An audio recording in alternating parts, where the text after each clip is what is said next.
Ich bin der Oberscharführer und bin 2 Jahre hier im Lager. Spring of 1945.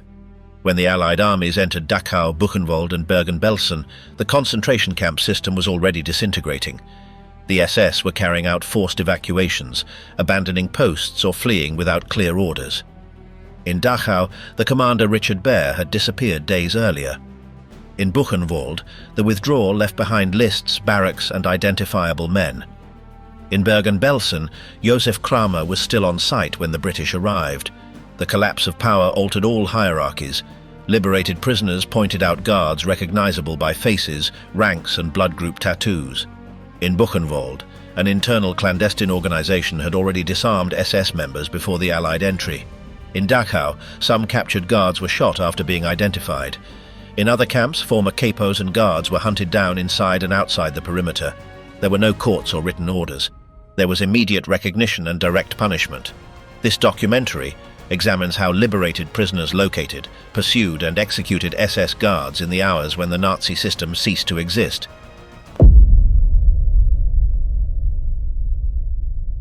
The end of SS control, liberation, flight and power vacuum. Between April 11th and May 8th, 1945, Allied forces liberated more than 60 camps of the Nazi concentration camp system. It was not a planned humanitarian operation. It was the direct consequence of the military advance. American, British and Soviet armored divisions reached facilities that appeared on intelligence maps as detention centers or unknown sites. What they found was not a functioning system, but its decomposition in real time. The collapse did not consist of a formal surrender.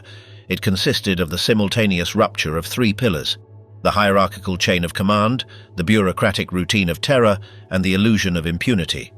When those 3 elements broke down, SS power simply ceased to exist as an operational structure. The camps were not improvised prisons. Since 1934, they had operated under the direct control of the SS Totenkopfverbände, specialized units created by Theodor Eicke to administer, guard and extract forced labor from prisoners. Each camp functioned with a commander, roll call chiefs, barracks supervisors, and administrative personnel who managed lists, transfers, punishments, and deaths. Control did not depend solely on physical violence. It depended on predictability, daily roll calls lasting 2 hours, classification systems using colored triangles, work quotas, falsified records, and an internal hierarchy of prisoner functionaries who carried out orders in exchange for minimal privileges. That architecture allowed between 200 and 800 SS members to control camps with 20,000, 40,000, or even 60,000 prisoners. The system operated through bureaucratic inertia and distributed terror. In January 1945, with the Red Army advancing from the east and western forces crossing the Rhine, that architecture began to fracture. On January 27th, Soviet troops liberated Auschwitz and found barely 7,000 prisoners alive.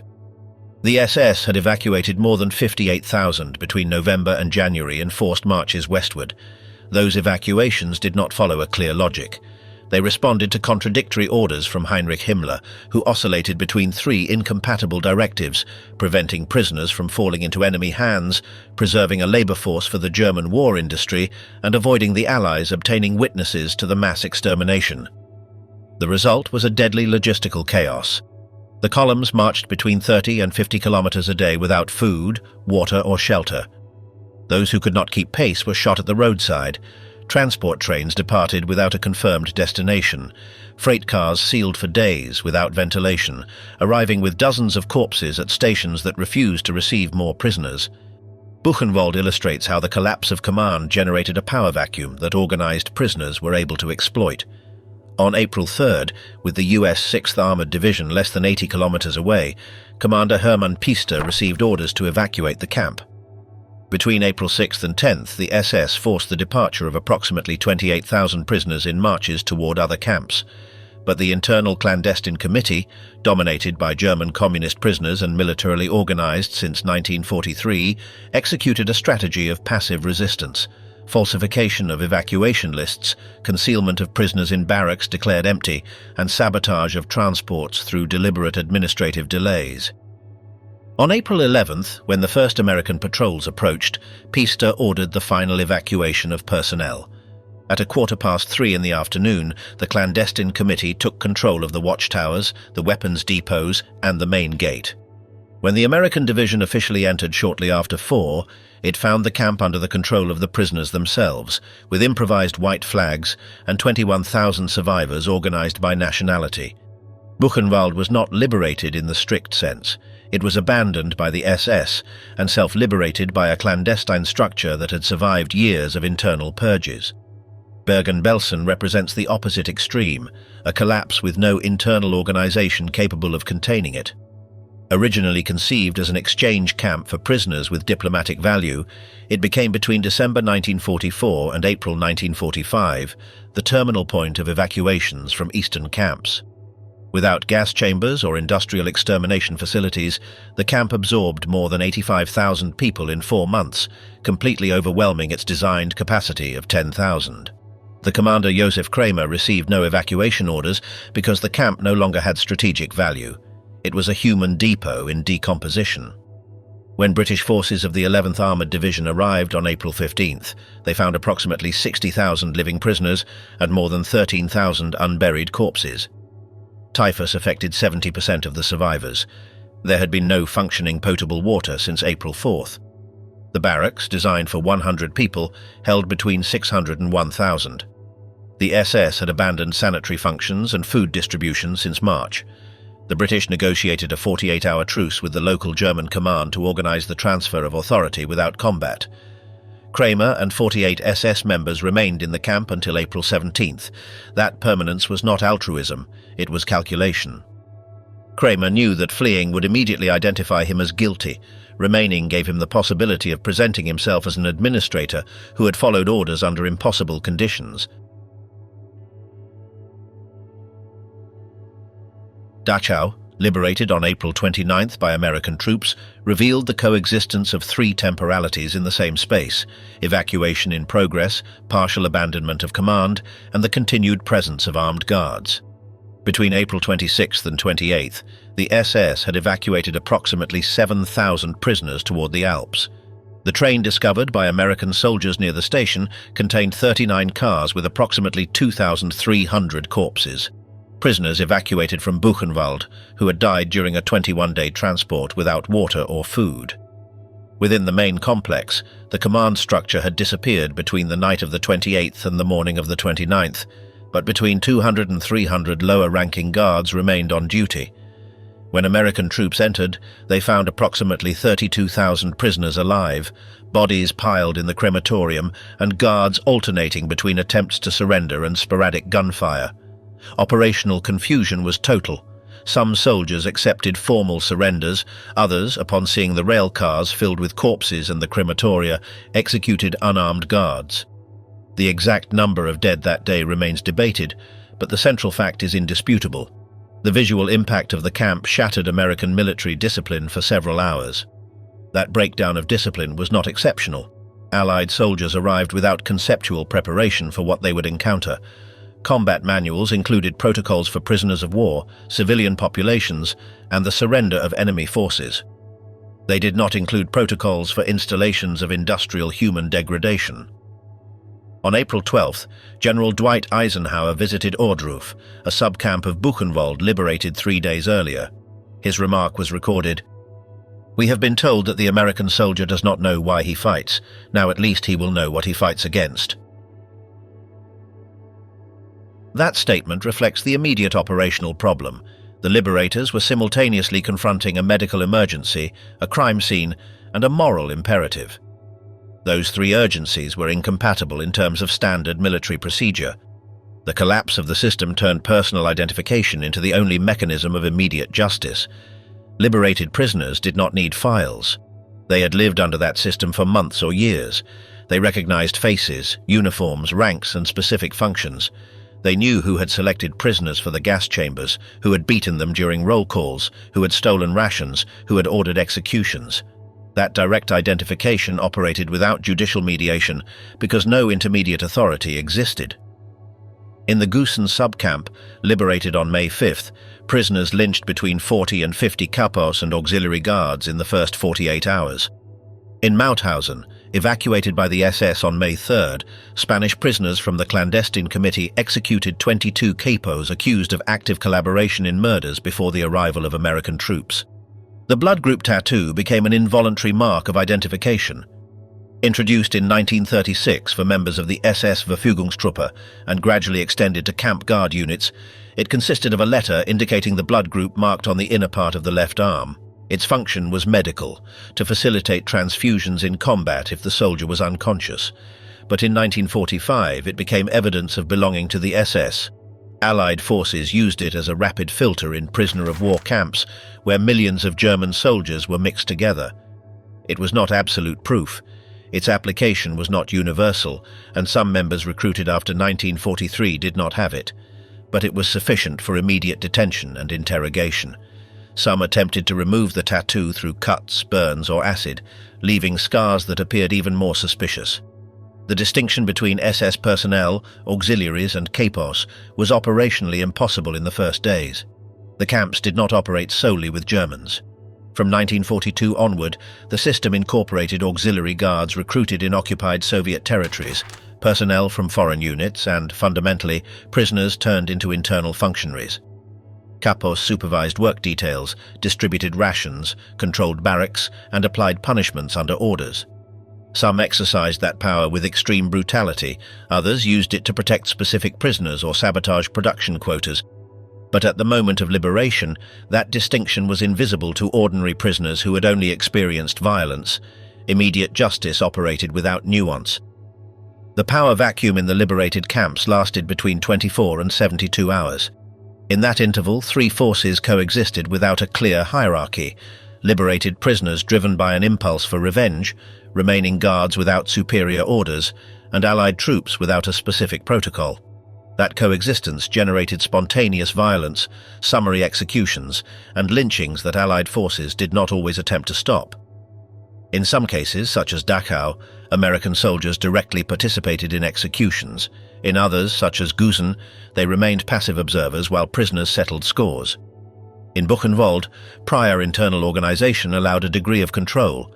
The clandestine committee detained 125 SS members and formally handed them over to American authorities, although they had previously executed 22 kapos accused of specific murders. The Nazi concentration camp system did not end with a surrender. It disintegrated through operational fragmentation, contradictory evacuations, abandonment of command, flight of those responsible, and the persistence of guards without a functional chain of command. That disintegration made immediate justice inevitable because it eliminated all intermediate authority between victims and executioners. When the gates opened, they did not reveal a metaphorical hell. They revealed an administrative system of terror whose collapse transformed its operators into identifiable, vulnerable targets within reach of those who had survived under its domination. Justice without courts, retribution against the SS and kapos in 1945. In Dachau, liberated on April 29, 1945, American soldiers from the 45th Infantry Division and the 42nd Infantry Division encountered a sequence of events that blurred the distinction between combat and settling scores. The violence did not begin inside the main camp, but at the adjacent train station, where 39 rail cars contained approximately 2,300 decomposing corpses. These bodies belonged to prisoners evacuated from Buchenwald in a transport that had lasted 21 days without food or water. The reaction of the soldiers who discovered the rail cars was immediate and documented. According to testimonies collected in the subsequent military investigation, several captured SS guards near the station were executed on the spot. There was no formal surrender or transfer to custody. There were gunshots. The second episode occurred in the so-called coal yard, a space where captured SS guards were concentrated after the entry into the main camp. Numbers vary according to sources, but testimonies agree that between 30 and 50 guards were executed there after surrendering. The military investigation, led by Lieutenant Colonel Joseph M. Whitaker, Deputy Inspector General of the 7th U.S. Army, interrogated direct witnesses and concluded that the executions took place under circumstances that could not be justified as combat. Whitaker identified at least one officer directly responsible, Lieutenant William P. Walsh, but his disciplinary recommendations never led to court-martials. Brigadier General Henning Linden, commander of the liberation operation, pushed for the events to be reinterpreted as a response to escape attempts or as part of a confusing combat situation. There were no US judicial proceedings for those deaths. The US institutional explanation oscillated between three incompatible narratives. First, to deny that anything irregular had occurred. Second, to admit irregularities but attribute them to the confusion of combat. Third, to acknowledge summary executions but classify them as understandable reactions given the emotional context. None of these narratives addressed the central problem. Soldiers of a regular army had executed unarmed prisoners in an area under military control. Whitaker's report was archived without consequences because opening a disciplinary process against US personnel in Dachau would have meant publicly acknowledging that the liberation of a concentration camp included war crimes committed by the liberators. But the violence in Dachau was not solely between American soldiers and SS guards. Inside the camp, liberated prisoners identified and attacked kapos and prisoner functionaries accused of active collaboration in the internal control system. The kapos were not SS guards or German personnel. They were prisoners selected to supervise work details, distribute rations, apply punishments, and maintain internal discipline under SS authority. Some exercised that power with extreme brutality. Others tried to protect fellow prisoners or sabotage production quotas. That distinction was irrelevant at the time of liberation. For most ordinary prisoners, a kapo who had beaten prisoners during roll calls, stolen rations, or reported sabotage attempts was indistinguishable from an SS guard in terms of direct responsibility for everyday suffering. In Dachau, the number of kapos and internal collaborators lynched or executed by other prisoners in the first 48 hours is not precisely documented, but later testimonies confirm that multiple episodes occurred. Violence against kapos was not a peculiarity of Dachau.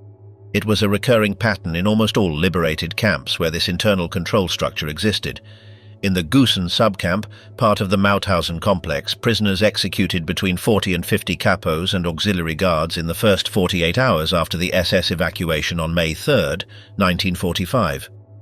Local memorials describe those days as a period of chaos and lynch law, where immediate justice operated without any mediation. The difference between Gusen and Dachau was not the existence of violence against collaborators, but the degree of control that the liberating forces were able or willing to impose. In Gusen, US troops arrived on May 5th, 2 days after the SS evacuation, and found a camp where the settling of scores had already occurred. In Dachau, the troops were present from April 29th, but they did not systematically intervene to stop the internal violence among prisoners. This inaction was not necessarily negligence. It was operational calculation. An American officer was simultaneously facing the need to secure the perimeter, disarm remaining SS guards, organize medical care for 32,000 prisoners in critical condition, and maintain order in a space where any attempt to stop liberated prisoners could trigger a riot. The first concentration camp liberated by US forces was not Dachau, but Ohrdruf, a subcamp of Buchenwald, on April 4, 1945. Troops from the 4th Armored Division found approximately 4,000 corpses and evidence that the SS had executed the remaining prisoners before evacuating. They also found the bodies of 2 German guards who had been executed by prisoners during the liberation. This visual evidence, preserved in the archives of the United States Holocaust Memorial Museum, confirms that immediate violence against camp personnel occurred from the first contact between liberators and the camps of the concentration camp system. General Dwight Eisenhower visited Ohrdruf on April 12 and ordered that the entire site be photographed and filmed. His public statement was explicit. "We have been told that the American soldier does not know why he fights. Now at least he will know what he fights against." This statement reflects the immediate operational dilemma. The American soldiers had not been conceptually prepared for what they were encountering, and their reactions ranged from shock and confusion to immediate punitive decisions. Buchenwald, liberated on April 11th, presented a different dynamic because the internal clandestine organization had taken control of the camp before the American arrival. The clandestine committee, dominated by German communist prisoners, detained 125 SS members and formally handed them over to US authorities. But before that formal handover, the committee executed 22 kapos accused of specific murders. These executions were not spontaneous lynchings. They were decisions made by an organized structure that had operated clandestinely for years and assumed judicial functions in the authority vacuum between the SS evacuation and the US arrival. A subsequent report from the National WW&I Museum describes columns of liberated prisoners marching in formation and notes that many were eager to find Germans and kill them. This description reflects that the impulse for revenge was neither individual nor irrational. It was collective and organized.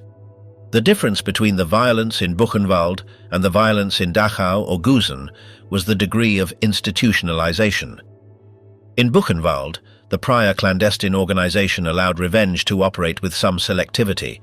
Specific accused were identified, concrete accusations were made, and decisions were executed within an alternative framework of authority. In Dachau and Gusen, the violence was more diffuse: multiple simultaneous episodes, spontaneous assaults, and lynchings without formal accusations. This difference does not imply that one form of violence was more legitimate than the other. It implies that the collapse of the SS system generated different dynamics of immediate justice depending on the internal structures of each camp. The operational problem for the Allied forces was that no protocols existed for managing this transition. Military manuals included procedures for the surrender of enemy forces, the custody of prisoners of war, and the administration of civilian populations in occupied territory. They did not include procedures for facilities where three groups with completely reversed power relations coexisted: unarmed SS guards who had been executioners, liberated prisoners who had been victims, and Allied troops who had to simultaneously rescue, punish, and document. The real capacity to impose order in this context depended on contingent factors: the number of troops available, the physical condition of the prisoners, the presence or absence of internal leaders with recognized authority, and individual decisions of officers without clear guidance from higher commands. The documentation of this violence is structurally uneven. Dachau generated an investigative report because the executions occurred in the presence of US personnel and because the episode threatened to become a public scandal if leaked without institutional control. Ohrdruf generated photographic evidence because Eisenhower ordered the entire site to be documented.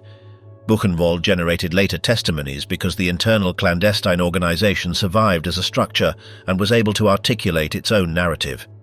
Gusen and other subcamps generated fragmentary evidence because the executions occurred on the margins without institutional witnesses, and because survivors who participated had incentives not to leave a record. This documentary inequality does not mean that the violence was lesser in less documented places. It means that what is preserved in archives reflects both the occurrence of events and the institutional conditions that allowed their recording. The British forces faced similar dynamics with different institutional responses. Bergen-Belsen, liberated on April 15th, became the emblematic case of British management of a humanitarian disaster. The British negotiated a 48-hour truce with the local German command to transfer authority without combat, specifically to contain the outbreak of typhus affecting 70% of the 60,000 living prisoners. Commander Josef Kramer and 48 SS members remained in the camp until April 17th. Assisting in the transition. This controlled presence prevented episodes of immediate violence comparable to Dachau, not because the prisoners in Bergen-Belsen lacked a desire for revenge, but because 70% were physically unable to move, and because the British forces prioritized sanitary control over any other consideration. The result was different in terms of subsequent justice. Bergen-Belsen generated the first major trial of camp crimes before a British military tribunal in September 1945, known as the Belsen Trial. 45 accused, including Kramer and SS personnel, were formally tried. 11 were sentenced to death and executed in December 1945. This judicial framework was possible because the British forces had secured custody of the SS personnel from day one, and because the institutional priority was to document, preserve evidence, and build a judicial case that could stand internationally. The difference between the British response in Bergen-Belsen and the American response in Dachau was not moral, it was institutional and operational. How did the Allied armies react to the Nazi executioners? In the West, the liberation of the camps left the Allied armies facing an immediate dilemma. They had come to defeat an armed enemy, and suddenly they were managing the collapse of a criminal system with thousands of living victims and perpetrators mixed in the same space. The initial US reaction in places like Dachau showed this transition in a raw way. There were episodes of SS guard deaths on the very day of the liberation, in an atmosphere of rage and chaos, and the very fact that the 7th Army ordered an internal investigation weeks later indicates that, for the institution, it could not be dismissed as just fog of war. Lieutenant Colonel Joseph Whitaker's report, assistant to the Inspector General, existed precisely to reconstruct complaints of mistreatment and deaths of German guards, and it established that shootings and summary executions had occurred in the area related to the train and the coal yard. But that same case shows the second part of the pattern.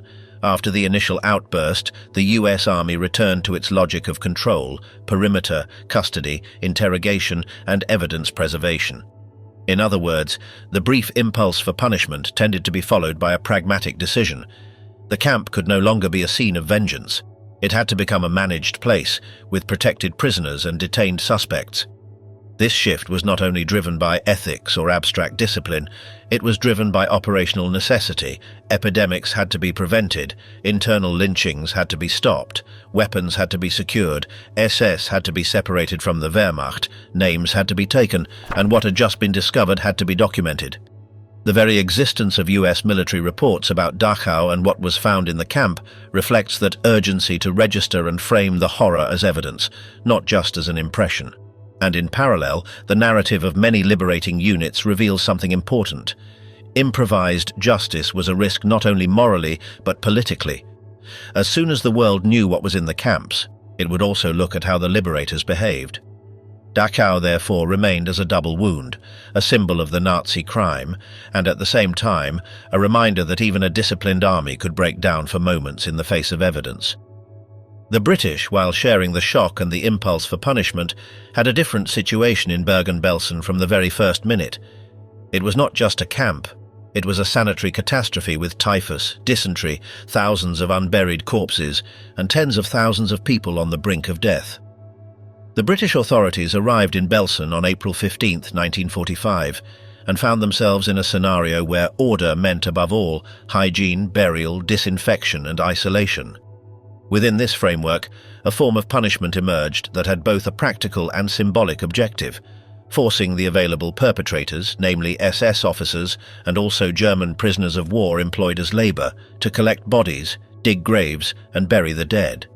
Whether or not it was forced labor in the strict legal sense, it was a coercive imposition of tasks associated with the crime, applied in a context where the main immediate enemy was disease and decomposition.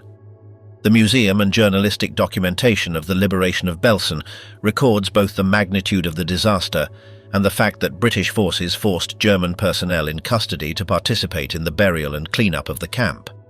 In Belsen, moreover, this behavior had a message-driven logic. The liberation was widely reported and became a turning point in British public consciousness.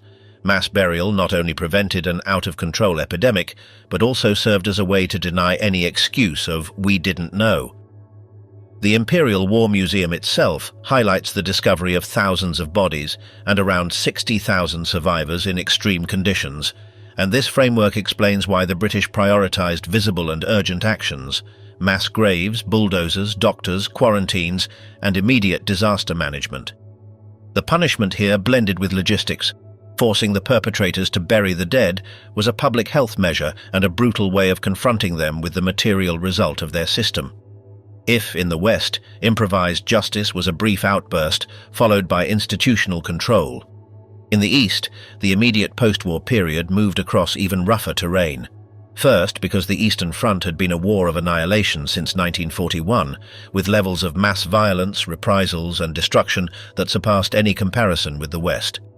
Second, because the Soviet advance not only liberated but occupied, reorganized, and consolidated a new apparatus of power.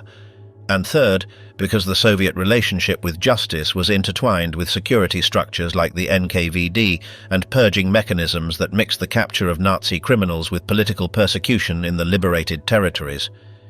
In Poland and other areas of Eastern Europe, the presence of the Red Army and the NKVD was experienced by large sectors as the shift from one form of domination to another, rather than a return to sovereignty. Polish sources explicitly describe that, between 1944 and 1945, practices of cleansing and coercion were deployed, which included detentions, terror and political control, within a framework where Soviet force acted more as a conquering power than as an ally. This is important for the topic of the camps for a simple reason. In that context, the fate of many suspects, including members of German structures, did not depend on transparent procedures in the Western style, but rather on security decisions, interrogations, and internment mechanisms. It was not always spontaneous revenge. Many times it was a system. A clear window into this approach appears in what happened later, already in the German territory under Soviet occupation. There, the Soviet administration created special camps to intern tens of thousands of people as part of the denazification and security of the new order. The Sachsenhausen Memorial, for example, documents that the Soviets established 10 special camps in their occupied zone, and that Sachsenhausen hosted one of the largest, around 60,000 detainees, with thousands dying from hunger and disease between 1945 and 1950. This is not an emotional response from soldiers to a liberated camp. It is a state policy that used mass detention under harsh conditions as an instrument of control in the post-war period. Therefore, when talking about Soviet justice versus American justice, the central difference is not in the existence of punishment, but in the type of machine that administers it.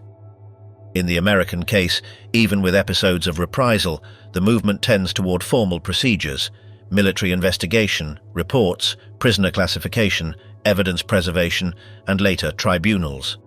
In the British case at Belsen, punishment was immediately expressed as forced labor and as public confrontation with the bodies, while simultaneously organizing a massive sanitary response.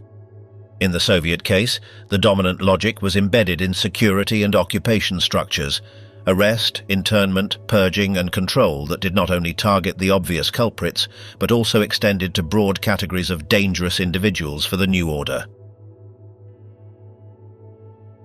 In Dachau, for example, research and historical work on the last days of the camp show that once the SS control was broken, there were attempts at retribution by liberated prisoners against former captors, something that the Allied troops later tried to contain, operating under a logic of order and custody.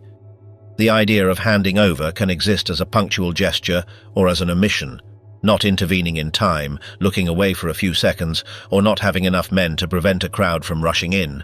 And in a place where the evidence of the crime was mere meters away, where the wagons with dead bodies, the barracks of the sick and the unburied corpses were visible at a glance, those seconds could be decisive.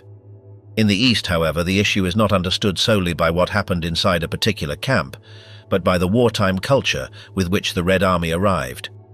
The Eastern Front was not a tougher campaign than others.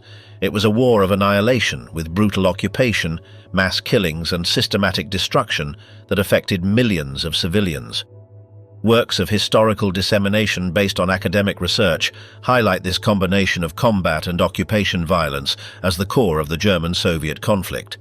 It was not only about defeating the enemy, but about a confrontation shaped by criminal policies and constant brutalization. This left a psychological and cultural mark on the soldiers and the liberated populations.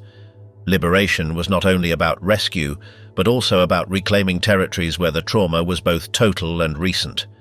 That is why when the Red Army entered Auschwitz on January 27, 1945, and found thousands of abandoned prisoners and traces of extermination, they did so as a force that had just crossed a continent of human ruins. In this context, the Soviet logic tended to prioritize two things at once: advancing and securing. Documenting the Nazi crime was important, but the focus on security and political control also weighed heavily, often overriding any Western idea of a preserved scene or custody for tribunal in the classical sense. When discussing the direct handover of guards to survivors in Soviet-occupied areas, the problem is that often the boundary between permission, tolerance, or the inability to prevent it is poorly documented. Much of the post-war violence in Eastern Europe occurred outside formal records: local revenge, settling scores with collaborators, attacks on fallen authorities, and episodes on the margins of the new power. Recent studies on violence in the 1944 to 1945 period in Eastern and Central Eastern European regions often describe this period as a transformation of wartime brutality into post-war political and social violence, rather than a clean slate. This helps explain why certain episodes of reprisal may have occurred without being documented in as much detail as a US military report like the one on Dachau, not because they were necessarily more or less significant, but because the ecosystem of documentation, censorship, state priorities, and local chaos was different. The previous experience of total war also affects how the perpetrator is perceived. For an American soldier coming from the Western Front, an SS guard might be a prisoner of war who should be separated, guarded, and interrogated, even if the emotional impulse was overwhelming. In Dachau, the very existence of investigated accounts and the later effort to frame what happened shows the tension between visceral reaction and a return to institutional discipline. For a Soviet soldier or for liberated populations in the East, the figure of the SS could embody years of occupation, hunger, deportations, and murders on a scale that had redefined the word enemy. One does not need to romanticize or justify anything to notice the effect. The more absolute the war, the thinner the line between justice and vengeance becomes. This is compounded by a key factor: command and discipline do not operate the same when the objective changes in minutes.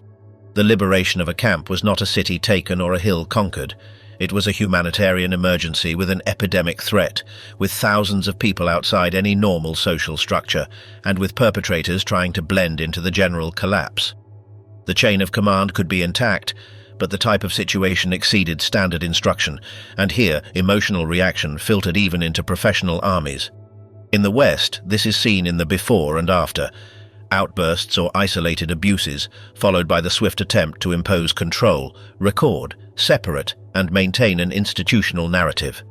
In the East, control could arrive with another priority: politically securing the territory, classifying populations, purging, detaining, and framing the future under the logic of occupation, where justice was also a tool of consolidation. From immediate punishment to Nuremberg, the problem of law.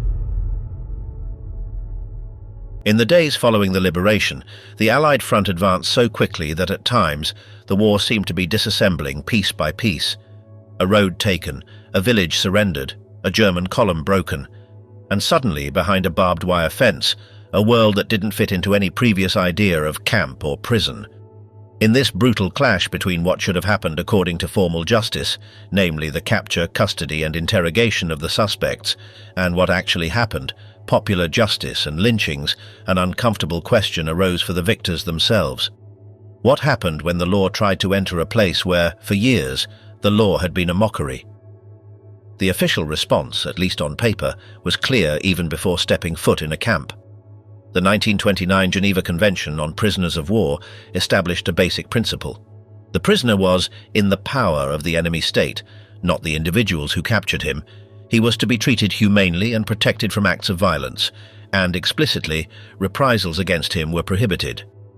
This logic was not meant for peace of mind, but precisely for the worst days, to prevent combat from turning into organized revenge. But the problem in April and May of 1945 was that the theater of operations was no longer just a battlefield.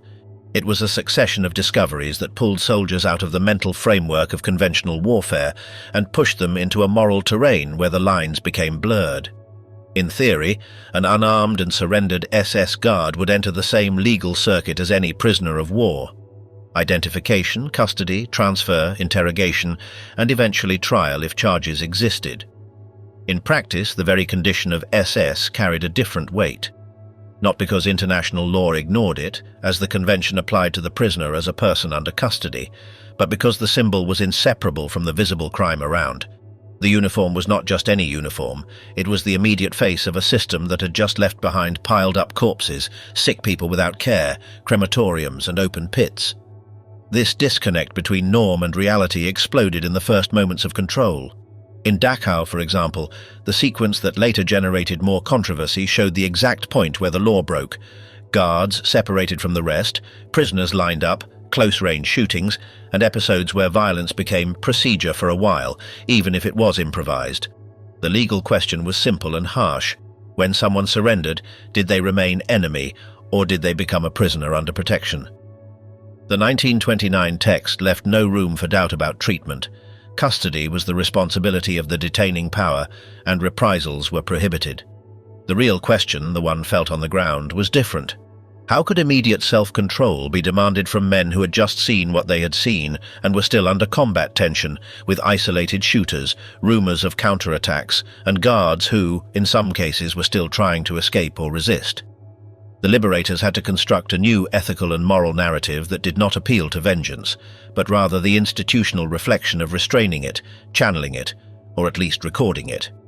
Because the same army that had witnessed the horror needed more than indignation. It needed discipline to occupy Germany, authority to administer cities, and above all, credibility for what was to come next, the trials for war crimes. That goal clashed head-on with an uncomfortable truth. If justice was allowed to become summary execution, the moral message would be contaminated. And if soldiers were harshly punished for losing control, there was a risk of breaking internal cohesion and legitimacy, as if the command were defending those who wore the wrong uniform. For this reason, formal investigations began almost immediately. As mentioned earlier, Colonel Joseph Whittaker took charge of the formal investigation at Dachau, focused on alleged mistreatment and deaths of German guards in custody. But now it is important to go into a little more detail about what Whittaker recorded. This investigation, known by the title Investigation of Alleged Mistreatment of German Guards at Dachau, dated June 1945, gathered testimonies, reconstructed sequences, and documented specific facts. Shootings of surrendered prisoners in a railcar, executions after the segregation between Wehrmacht and SS, and omissions of medical assistance to the wounded. The mere existence of this report indicated something key.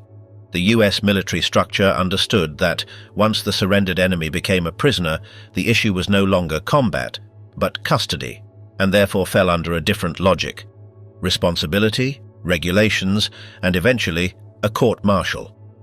This distinction was at the heart of the law of war.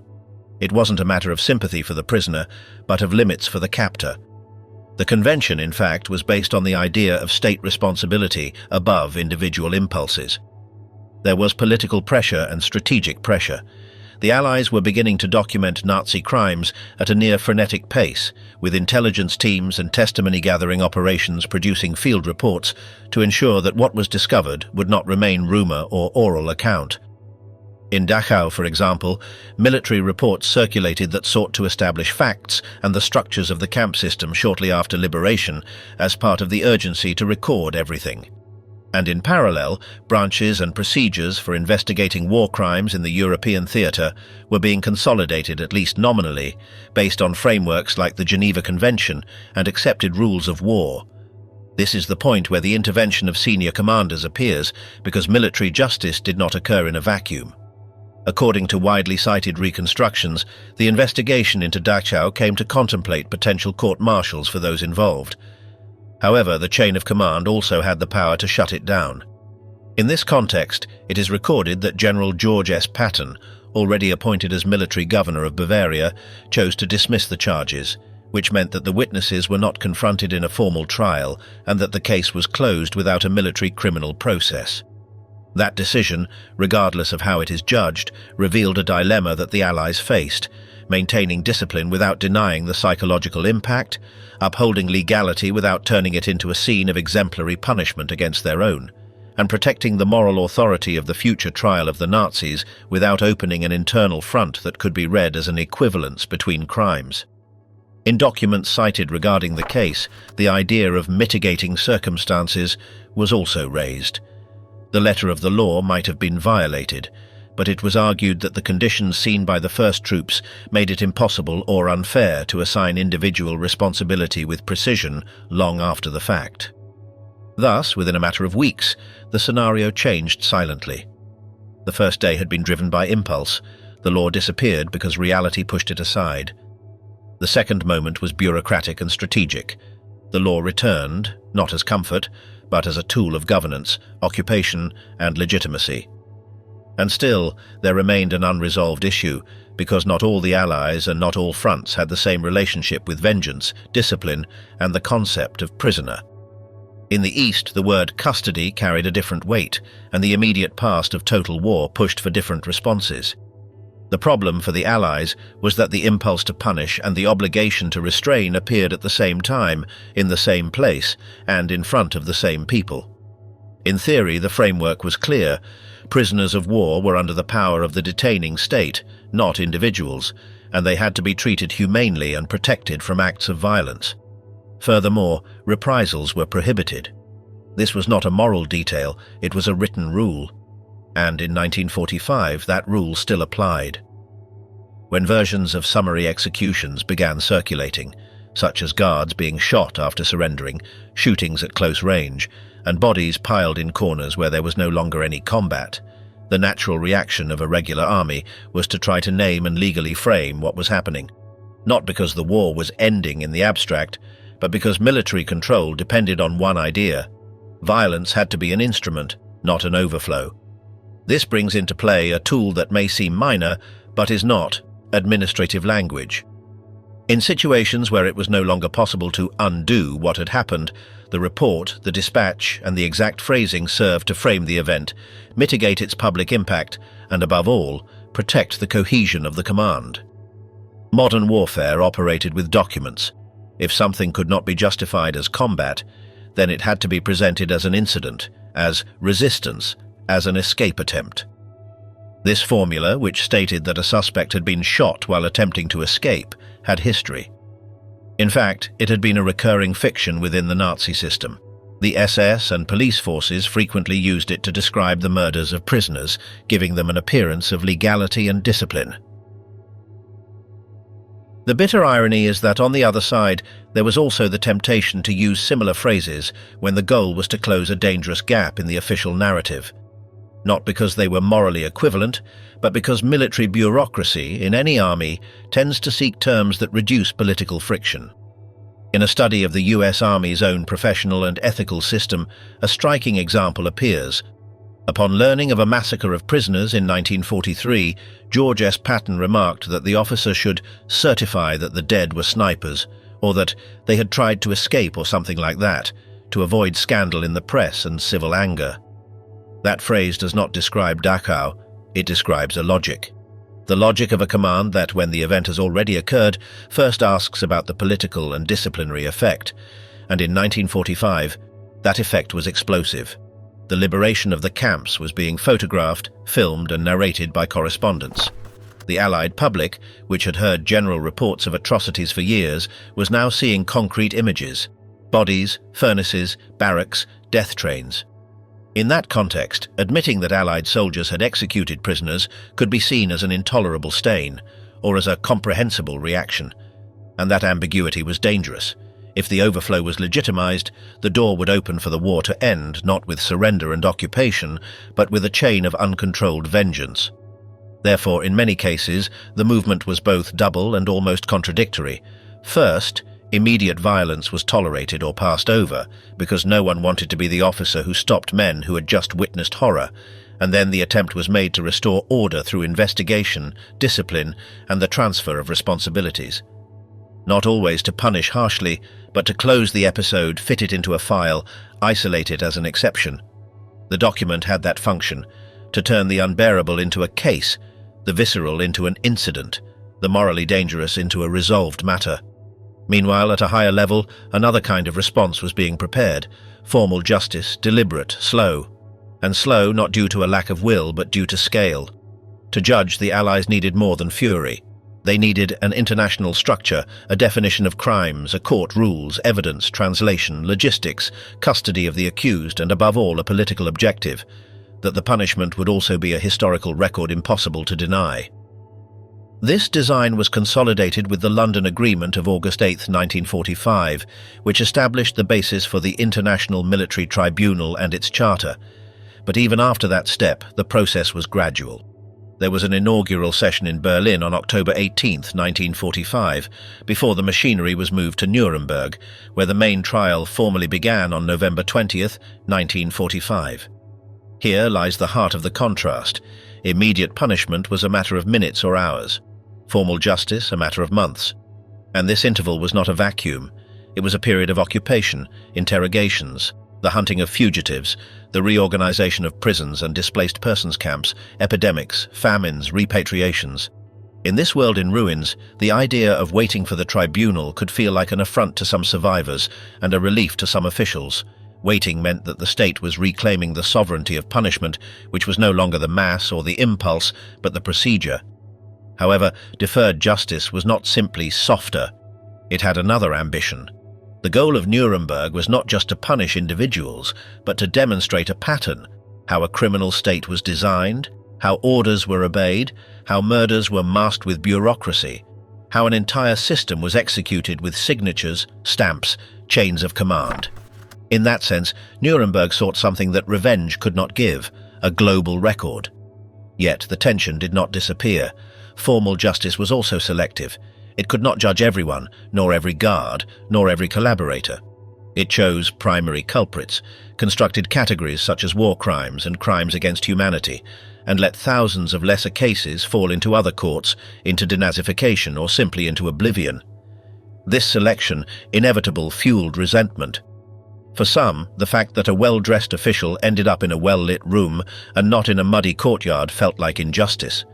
For others, it was the only way to prevent the end of the war from resembling too closely what was being condemned.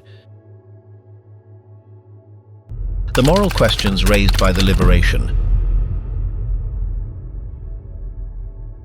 The public history of liberation was constructed almost from the very first day as a necessary narrative.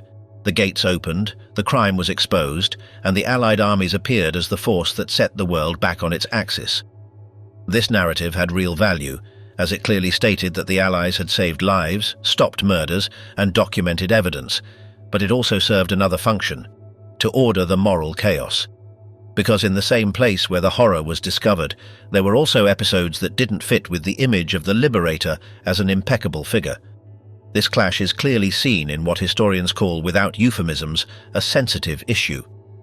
The famous German historian Jürgen Zaruski has made this clear when studying the shootings of captured SS members during the liberation of Dachau, outside of Germany, due to the shadow it casts on the reputation of the liberators, and inside Germany because of the potential and real use that apologetic sectors can make to retrospectively justify Nazi atrocities or pseudo-exonerate perpetrators. That's the underlying reason why this issue was often sidelined, not because it was non-existent, but because it was dangerous in the realm of memory.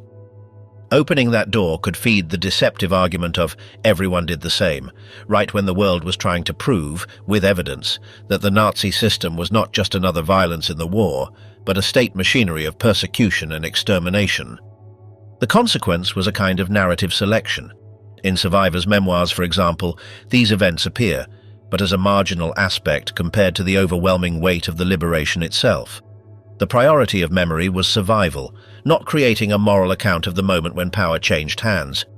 In institutional accounts, the focus shifted toward what was strategically essential: securing the perimeter, addressing epidemics, recording evidence, establishing command. Everything else, like shootings in a courtyard, hitting a guard, and the gaze that did not intervene, tended to remain in a grey area without heroism and with no clear place in the communiques. And when something threatened to become a scandal, the most effective tool to close the issue appeared: the file. Zaruski also points out that just days later a meticulous investigation into the events at Dachau was initiated, with sworn statements and command reports, but he also emphasizes something decisive for understanding the disappearance of the issue in the public narrative. The originals of these sources were in the US National Archives and were only released in the summer of 1992. Between 1945 and that document release, the public memory had decades to solidify without that uncomfortable layer in view. It's not that no one knew. There were rumors, scattered testimonies, contradictory versions. What was lacking was accessibility, contrast, and the kind of discussion that only becomes widespread when sources appear, and historians can work with them with some stability. In parallel, a useful myth was consolidated: the shadowless liberator.